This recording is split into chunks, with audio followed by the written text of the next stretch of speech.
Let's talk about Danbury here.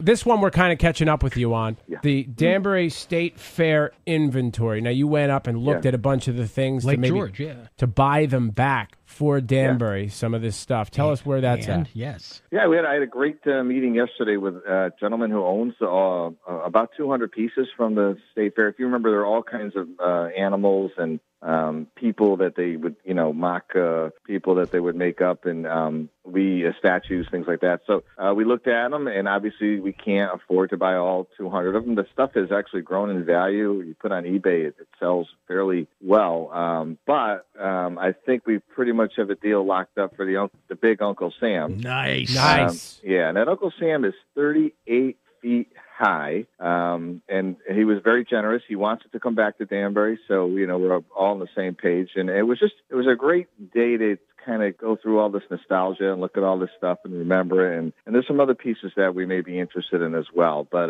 we're going to probably announce something right around the first day when the fair would start here in Danbury, which was a Columbus Day weekend, and it would run for 10 days. And we're going to do a GoFundMe page. And in addition to that, we're going to look for corporate donations. I was on the phone last night talking to several companies that are already willing to donate electrical work, things like that. So we want to make this a community project, get everybody involved, and we will have the largest Uncle Sam in the United States of America. Let me butt in here. Now, if this comes to realization, where will Uncle Sam go? Oh, on top of Kennedy Flats. Perfect spot. No. Right next to my penthouse. No. No, we're thinking, I'm thinking it's got to be visible from the highway when you come into Danbury, right? So you come up to Waterbury and they have that the Holy Cross on top of the hills. Right. I want to make it like when you get there, I want to say, hey, we're in Danbury. And so I'm thinking along exits 1 and 2.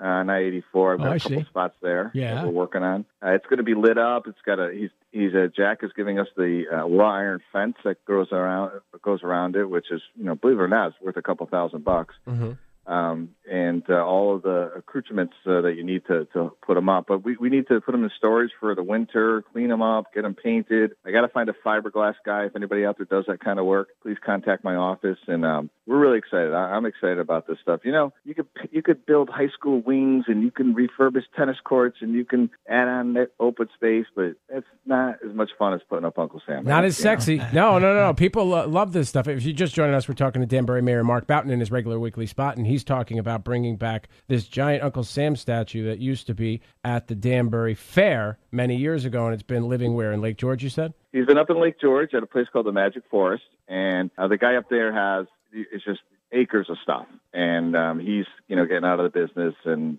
time to retire. And I've been working and talking to him for about a year now on this, because it's one of those things where he has a lot of emotional connection. It's not about the money, more than about just the fact that he's connected to it. So he's finally agreed yesterday, shook my hand, and we came up with an agreement.